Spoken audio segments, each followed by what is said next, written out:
Radio Mystery Theater presents...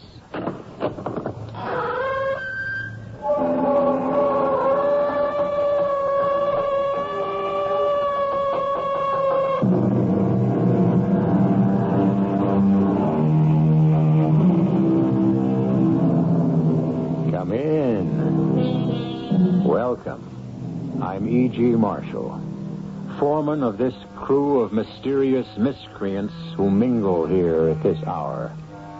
It was King Alfonso X of Spain who modestly remarked, "Had I been present at the creation, I would have given some useful hints for the better ordering of the universe." I'm sure that many of us feel, with all due respect and in all modesty, that we, too, might have made some helpful suggestions of our own. But since none of us was consulted in the arrangement of the world, we must accept it as it is. Or must we? Shall I help you upstairs with your luggage? No, you do have luggage. Oh, my luggage? It's outside. Somewhere. In the street? Somewhere in the United States. I lost it. Well, the fact is, the bus lost it. Well, how could a bus lose luggage? I don't know. It was placed on the bus when I got on. It was missing when I got off. Well, perhaps it was removed by mistake at another stop. The bus made no other stops. Another passenger might have taken it by mistake. I was the only passenger. No. The bus lost my luggage. We simply have to accept that.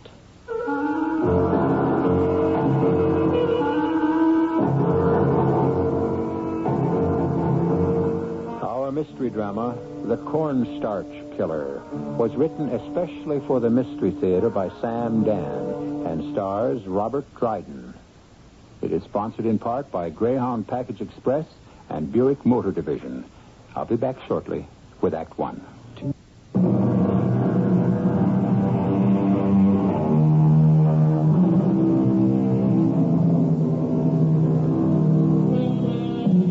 The boarding house has become a most familiar literary locale, and it is almost always, presided over by a landlady. Seldom, if ever, do we encounter a landlord, except perhaps as an inferior appendage to a dominating spouse. Since the ladies have, in our time, invaded hitherto basically masculine domains, turnabout is only fair play. Today, we are concerned with a gentleman who happens to be a landlord of a boarding house. Turn with us now to the first page in the Journal of Dennis Truffle. Have you ever waited for death? Oh, what a rather ridiculous question.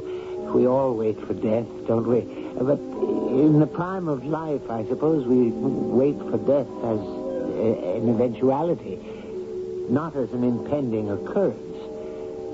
But here I am, starting my story at the end instead of at the beginning. The beginning. It was a rather damp, foggy November night. A moment, if you please.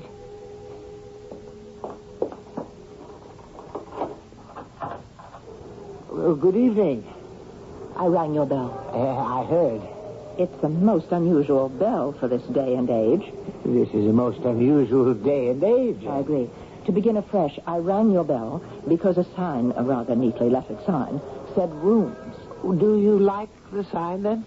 I wonder if I might speak with the landlady. Oh, I'm sorry, we don't have one. Will the landlord do? I'm flexible. Oh, won't you come in? Mr. Dennis Truffle, at your command. I am Miss Menhaden. Maud Menhaden. Menhaden? It's the Indian name for a fish. Oh. Narragansett Indian. The name was given to a convict ancestor of mine.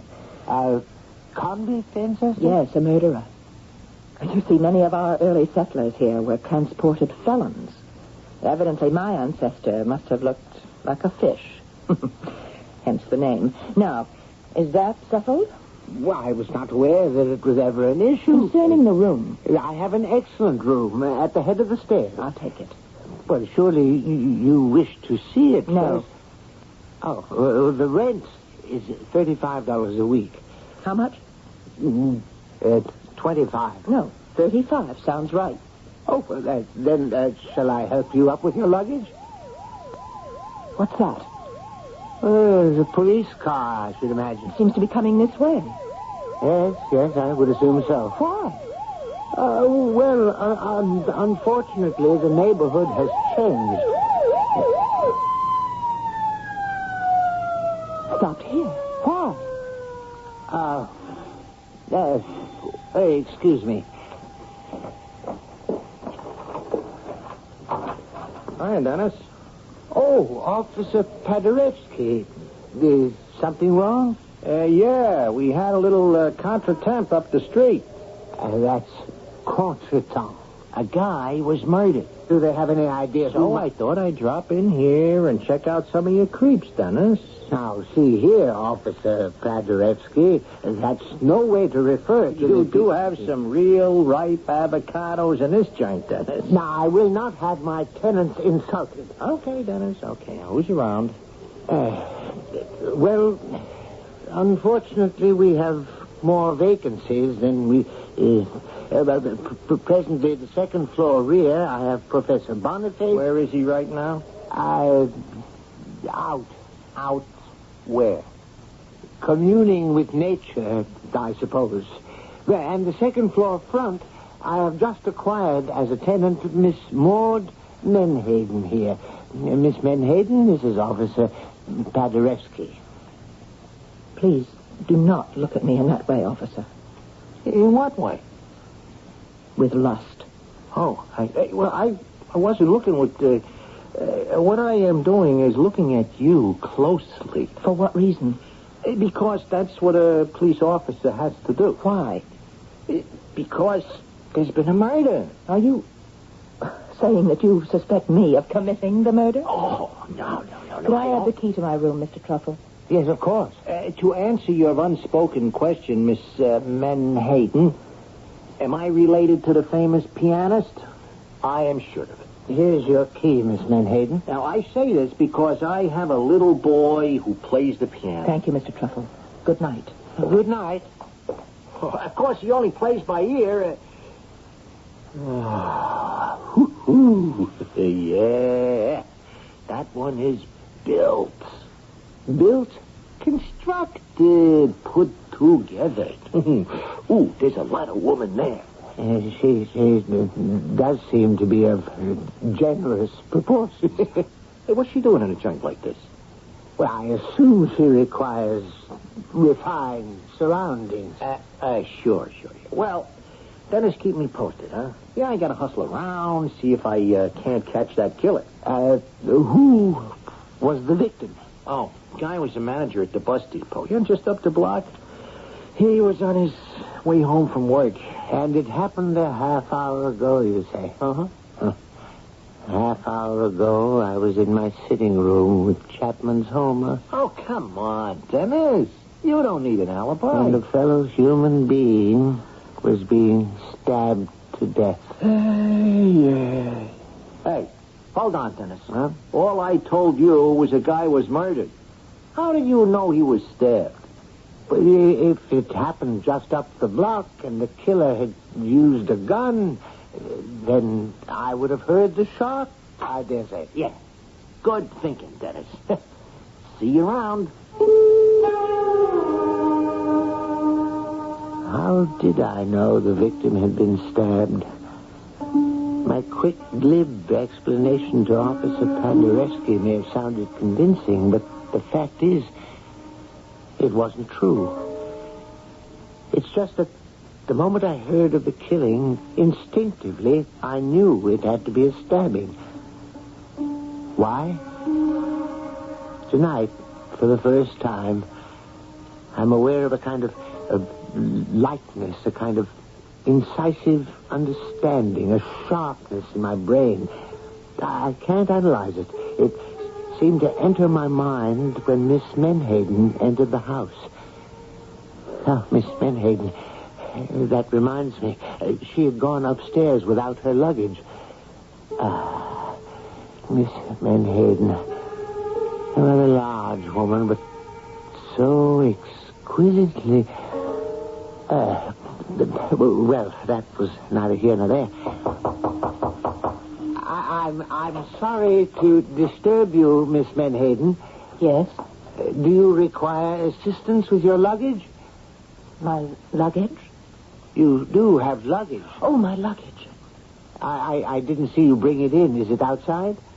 Yes. What, you mean you left it in front of the house? No, I mean it's outside. Somewhere. Somewhere? I lost it. Oh. Well, the fact is, I didn't lose it. Actually, the bus lost it. But how could a bus lose luggage? I don't know. It was placed on the bus when I got on. It was missing when I got off. But surely the people at the bus company I would... don't like the people at the bus company. But there is some official at the bus depot who Yes, could... there was. Well, what did he do? He looked at me in a manner that I cannot tolerate. Well, what sort of manner is that? A lewd manner. Oh, well, surely... And I shall not return there. But don't you want to find your luggage? That which is lost shall not be found again, and that which is missing shall be gone forever.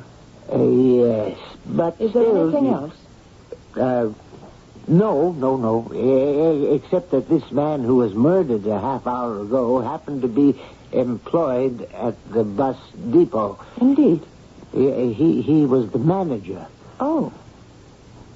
Was he the one who looked at you in what you considered a lewd manner? I didn't consider it lewd. It was lewd. Well, at any rate, the poor fellow is dead now. He's been punished. Punished? Oh, yes. There's no doubt about it. But what did he do? Is it possible you haven't been listening to me, Mr. Truffle? I told you what he did. He was also lascivious and salacious. The sin of lust, Mr. Truffle. It must be stamped out. Well, be that as it may, Miss Menhaden, even if he were sinful, that's hardly the reason he was killed, I would imagine. Really? Why do you suppose he was killed? Well, he was coming home from work. This is a Friday evening. He was carrying his pay envelope, I suppose, and some thief... No, he wasn't robbed. He was struck down for his sins. You say he was not robbed? He was not robbed. Well, how do you know? I know. But how? Retribution, Mr. Truffle. Retribution. The hand of justice cannot be stayed. Whole cities, Sodom and Gomorrah, were expunged from the earth. What difficulty would there be in striking down one Harry Perkins? Harry Perkins? The obscene animal who lusted after me in the bus terminal office. Yeah, but the bus terminal, it's right in the middle of the floor in plain view. What could he have possibly been able to... I could read his thoughts. Well, There's a poem which I shall send to his widow. Perhaps she will see fit to make it his epitaph.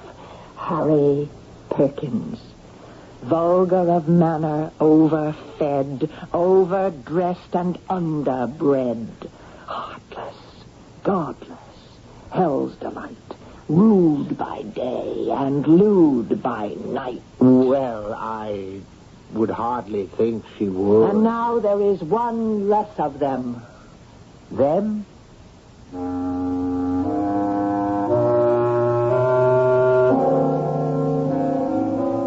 It takes all kinds, as they say, and we seem to have a special kind right here in Dennis Truffle's boarding house.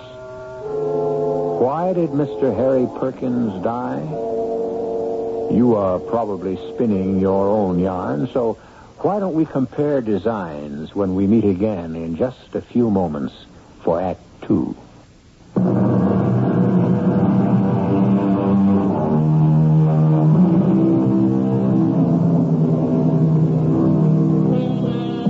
The French, as you know, during the 1930s, constructed a system of fortifications called the Maginot Line. This was considered an impregnable defense against invasion. We mention this because into the boarding house of Mr. Dennis Truffle has come a Miss Maud Menhaden, a lady whose defense of her virtue is also seemingly formidable. We read further from the journal of Dennis Truffle. Before I continue, I must digress briefly for a point of personal information. Since I have never actively courted a member of the fair sex, certain coarse and unkind people have seen fit to question, as it were, my inclinations. I shall not dignify this slander by rebuttal. I was taught by Dad and Mother to venerate. The verb itself is the Latin root for love. To venerate the feminine sex. And to look at woman as a temple of virtue who contains within herself... well, no matter.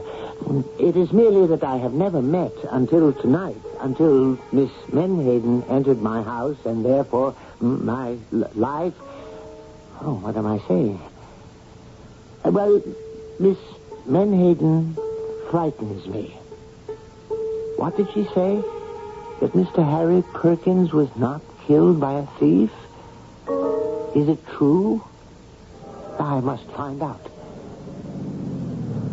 Hey, Dennis, what are you doing out this hour? What am I doing? Well, this ain't exactly the kind of neighborhood to take a constitutional. Well, I thought I would... Besides, I thought, what with that dame... Dame? You're the cagey one, Dennis. I don't know what you're talking about, Officer Paderewski. That luscious dame. That is no way to refer to Miss Menhaden. Why? Is it a lie? Well, tell me, Officer Paderewski, this man who was killed up the street, this Mr. Perkins, the manager at the bus depot. Yeah? Why was he killed? Why? Or was it a robbery? Why do you think it was a robbery? Well, it must have been. Friday night, payday. Let me tell you why it wasn't a robbery, Dennis. Because his wallet was in his pocket, his ring was on his finger, his watch was on his wrist. Oh. And he was stabbed? Yes, stabbed in the back. The back? A nice, clean little wound. But it did the job. And the killer left no clue behind at all? Not a thing. Then you're completely in the dark. There's one little item. Nobody can figure out what it means. The dead man had a kind of white smudge just above his chin. What kind of smudge? I told you, a kind of white smudge. What was the smudge made of? If I told you, you'd be even more confused than I am. Cornstarch. Cornstarch? Figure it out. What was he doing with a cornstarch smudge across his face? Cornstarch. Well, what are we going to do, huh? Stand around here all night saying cornstarch? Look, why didn't you go back to the house where it's nice and warm and cozy, and there's this Miss Menhaden? So, she was right. It wasn't a robbery after all. He was murdered for another reason. What other reason? Who had come up behind him and stabbed poor Mr. Perkins in the back? Is it possible he had been punished? Why had she been so sure? And the cornstarch. What did the cornstarch mean? It was too much. I went back home and brewed myself a nice hot cup of tea. Mr. Truffle. You startled me. I'm sorry. I was very deep in my thoughts. I'm sorry to invade the privacy of your kitchen. Any time, Miss Menhaden. Will you join me in a cup of tea? You are a very unusual person, Mr. Truffle. Oh, well... You're a man of the highest sensibilities and finest personal character. You have a reverence and a respect for womanhood. You are completely free from sin. As I hope to be one day. One day? Yes, I must continue to fight temptation constantly. But surely, Miss Menhaden, love between men and women Is filled with traps and pitfalls, snares set by Satan, and furthermore this lust, this love, this carnal knowing. Oh, I must not bore you with a recital of my innermost feelings. Oh, no, please, Miss Menhaden, feel free. Yes, Mr. Truffle, you are a fine human being. One of the very few, perhaps. The only one who deserves to be saved. And I shall do my utmost to save you. Oh, well, I certainly appreciate that. I came down here for a purpose. Do you have any cornstarch? Cornstarch? Cornstarch. Ordinary, everyday cornstarch. Of course, I realize cornstarch has become old-fashioned in this so-called improved world we are afflicted with. Well, I have a box right here. Here, take it. Oh, I just need a little. Use as much as you like and return the rest. Well, thank you, Mr. Truffle. No, don't return it. I rarely, if ever, use it. Cornstarch has an almost infinite variety of uses. For example, do you know what I use it for? No.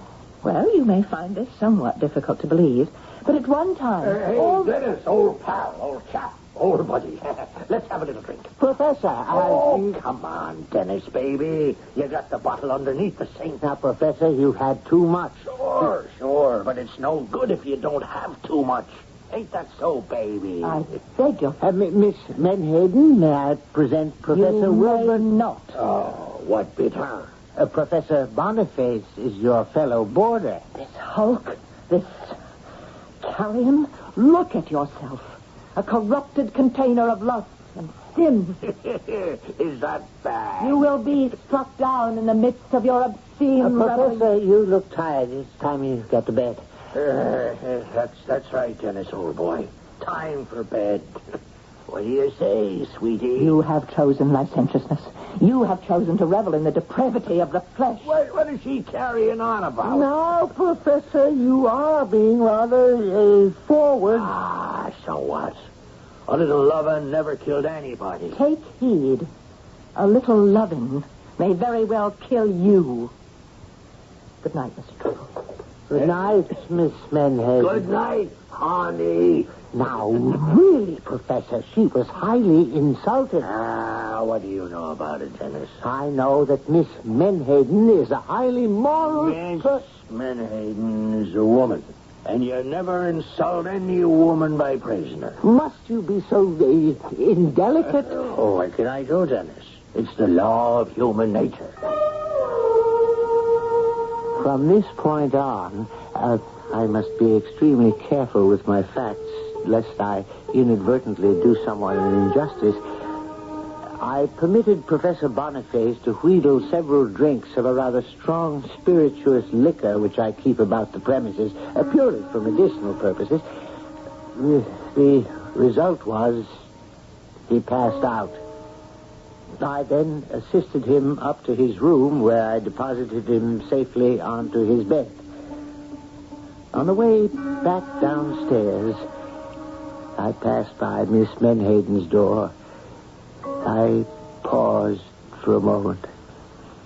I was about to knock, to inquire if she was all right, when it seemed to me I heard a rather strange noise.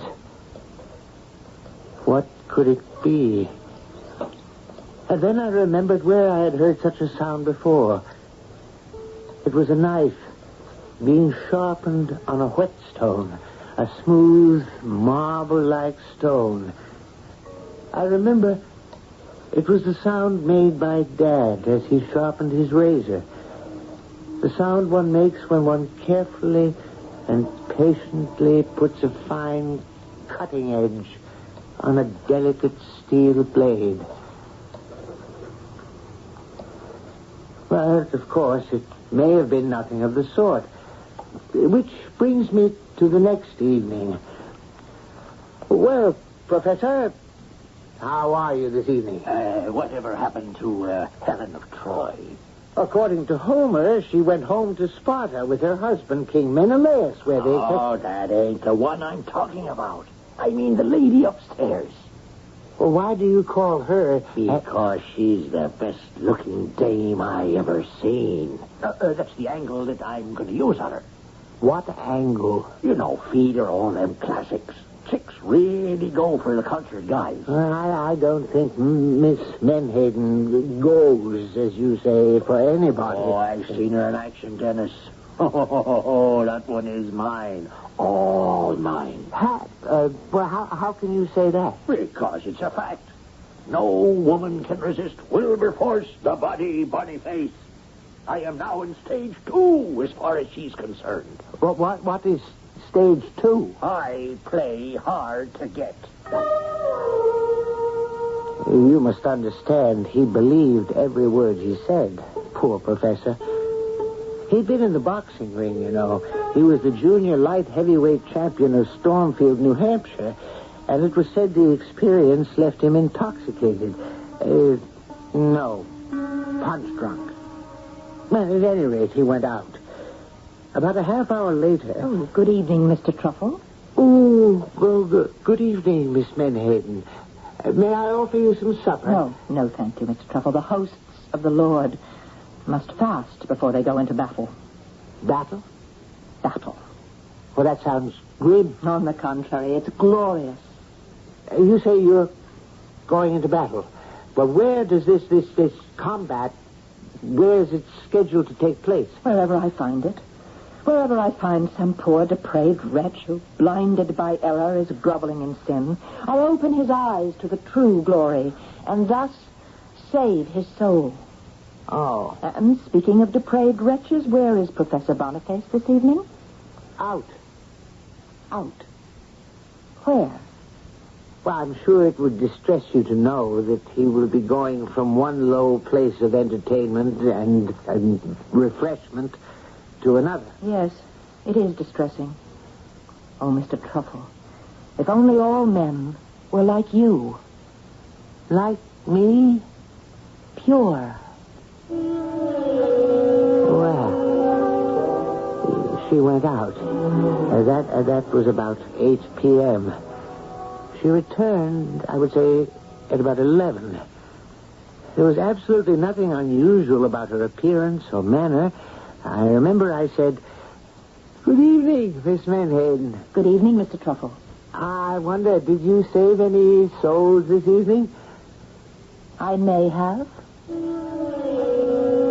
And with that rather cryptic remark, she went upstairs to her room, and I heard her lock the door behind her. I then put on a record of a 16th century Danish composer and was almost lulled to sleep by the dissonances when there was a loud clanging of my doorbell. All right, I'm coming. Dennis. Officer Paderewski. Oh, Dennis. Dennis, I got some bad news for you. So get a hold of yourself. Now, I know how fond you was of him, and... It's Professor Boniface, isn't it? Yeah. Old Boniface. And he's been murdered. Yes, Dennis. How did you know?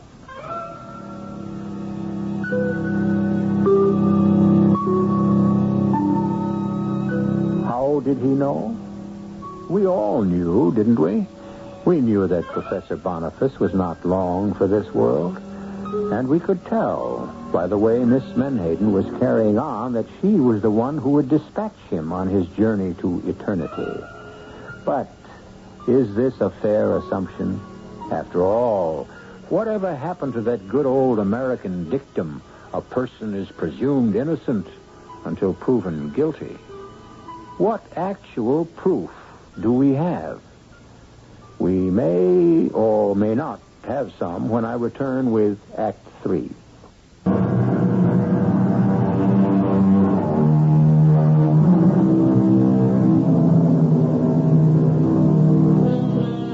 A favorite form of thriller is Jack the Ripper murders, the psychotic killer who slaughters women at random because they do not measure up to his standards of purity and virtue.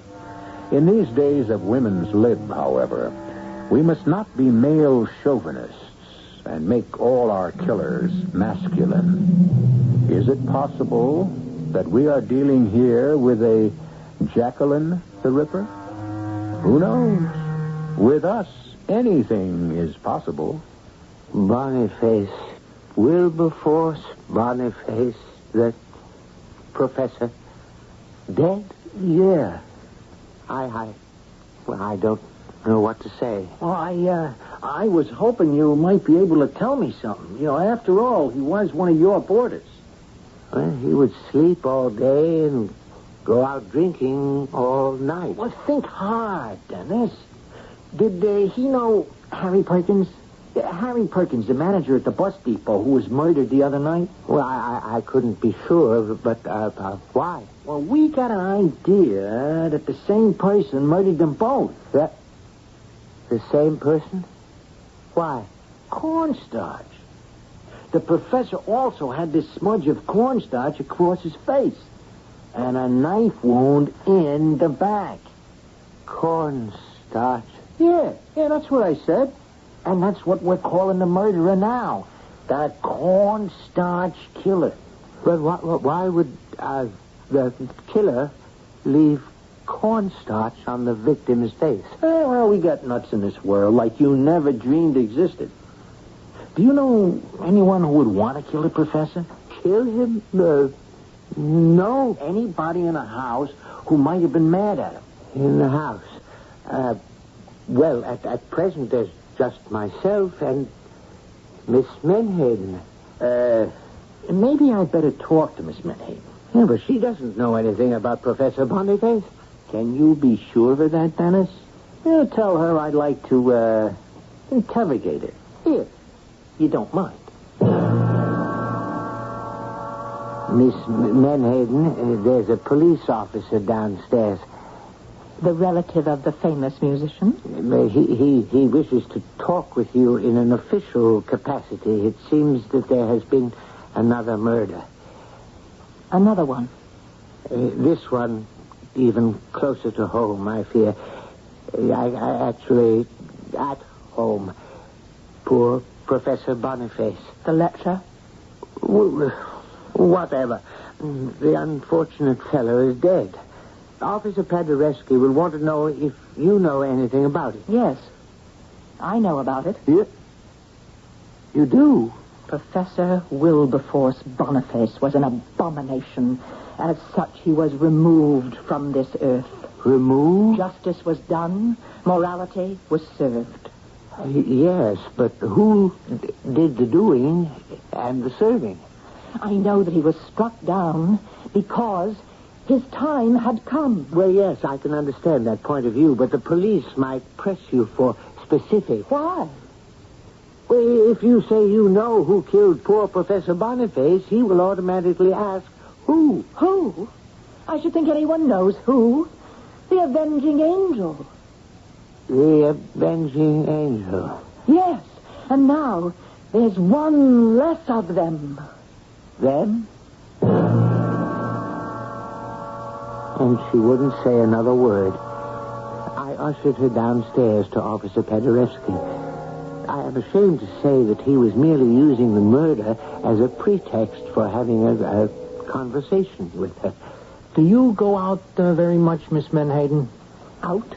Oh, for a little fun? Fun? Laugh. What is it you're trying to say to me, officer? Well, I was wondering if some night we could... Officer, I dislike the way you look at me. And I detest the way you talk to me. I know a place. Oh, I dare say. Oh, I could show you a great time. Have you any questions to ask me in your line of duty as a police officer? Police officer, indeed. Who shall watch the watchman? Good night. Now, there is a dish. I'm afraid you angered her. Officer Paderewski, there's something you must know. Oh, what is it, Dennis? Well? Well, what? What could I tell him? Could I tell him that Mort Menhaden had spoken in a threatening manner about both Harry Perkins and Professor Bonnetay? Could I tell him that she had been out somewhere when the professor was killed? And about the cornstarch?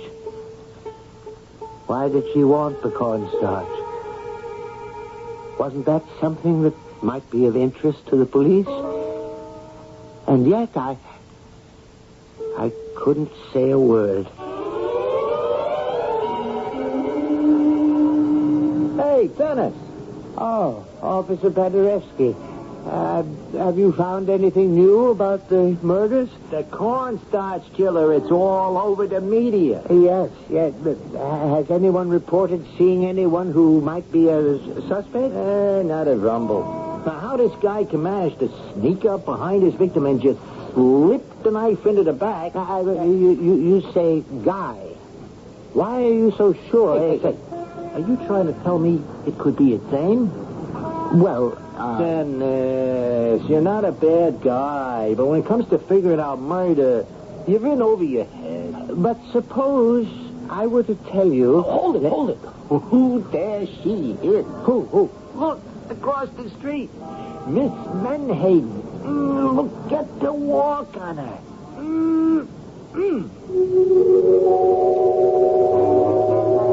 And at that moment, I saw her. I saw Maud Menhaden for the first time. It was a flash of revelation. I saw her as the most beautiful and desirable woman in the world. How could she be a killer? And even if she is, which is a ridiculous assumption, how can you lose her? I ran home as quickly as I could. I listened. I could hear her upstairs in her room. Oh, my darling Maud.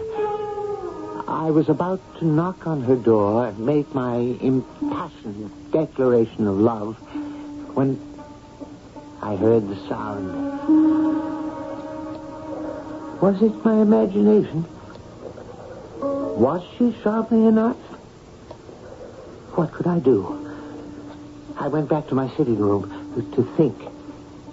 I turned on the radio. There was a program of 8th century Albanian folk music. It put me to sleep. I woke. It must have been hours later. The radio was still on. And now, the news headline on the hour. The notorious cornstarch killer has struck again. No. Another victim, this time an officer of the law. Patrolman Rutherford Hayes Paderewski, killed while walking his beat, stabbed in the back. And as a signature, a smudge of cornstarch across his cheek. More details as they come in. Now we return to... I waited for Miss Menhaden to come home. And finally I heard the front door open and close, and her footsteps in the hallway. Miss Menhaden. Oh, good evening. Are you all right? Of course. Why do you ask? Well, you know there was another murder. Another murder. Officer Paderewski. The police say it was by the same person. Do they? He was stabbed in the back. And the usual signature, the cornstarch, was smudged on his face. Well, that's one less of them. Them? If you'll excuse me. Miss Menhaden, you remember you borrowed the cornstarch? Yes. Oh, shall I return it? Oh, no. You were about to tell me what you used it for? Face powder. Face powder? Well, of course. At one time, ladies only used cornstarch or rice powder. Well, why would you want to use anything at all? You're beautiful. What are you saying? Desirable. Mr. Truffle, do not look at me like that. Not you. Your face, your body. I see lust in your eyes. Don't look at me. Dearest Maud. Oh, lewd, lascivious fool. She ran upstairs to her room and slammed the door. I knew now how 3 men had died. She did not sneak up behind them. No. She approached them slowly, with her mouth parted in a slow smile, her eyes shining with promise. And she embraced them, which is how the cornstarch powder rubbed off on their faces. And as she kissed them passionately, she deftly inserted the knife into their backs where it quickly found a hole in their hearts. I sat in my chair and I listened. Did I hear the sound of the knife being sharpened again? And now, the door is opening upstairs. And I hear steps approaching. Yes. I see her. She's coming down to me. And her hair, her beautiful golden hair, has fallen across her shoulders. And her face has a smile. A tender smile of invitation. And there's a light that seems to be smoldering in her eyes. And she's wearing a robe, but cannot conceal, nor does she mean it to conceal, the soft, beautiful curves of her body. As she's coming closer. Kiss me, Dennis. Kiss me, Dennis, darling. Shall I let her place her arms around me, or shall I stop her? Shall I demand to see if she holds a knife in the sleeve of her robe? Kiss me, Dennis, darling, kiss me. Is this how she approached the others?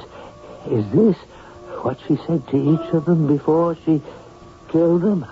Dennis, I love you. How do I know she killed anybody? I want you now, Dennis. Now. Yes, now. Right now.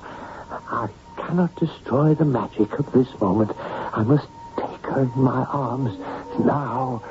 I can't help myself. I must take her in my arms.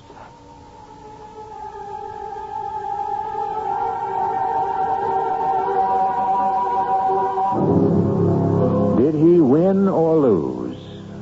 What do you think? I regret to say that the cornstarch killer had struck again. Yes, in these emancipated days, we are all equal all the way. Equal pay for equal work is what the ladies quite justly demand, and so it happened with Maud Menhaden. Captured finally by a policewoman, I might add, and she received equal pay for her work. She was sentenced to a fatal visit to the scaffold. I shall return shortly.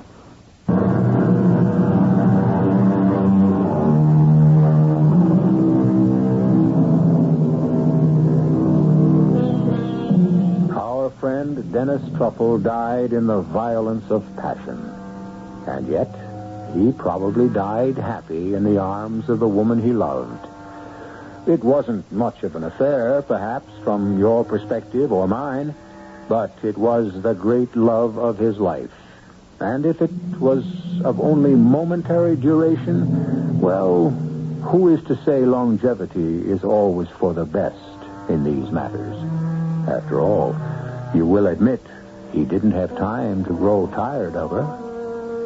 Our cast included Robert Dryden, Marian Seldes, and Earl Hammond. The entire production was under the direction of Hyman Brown. And now, a preview of our next tale.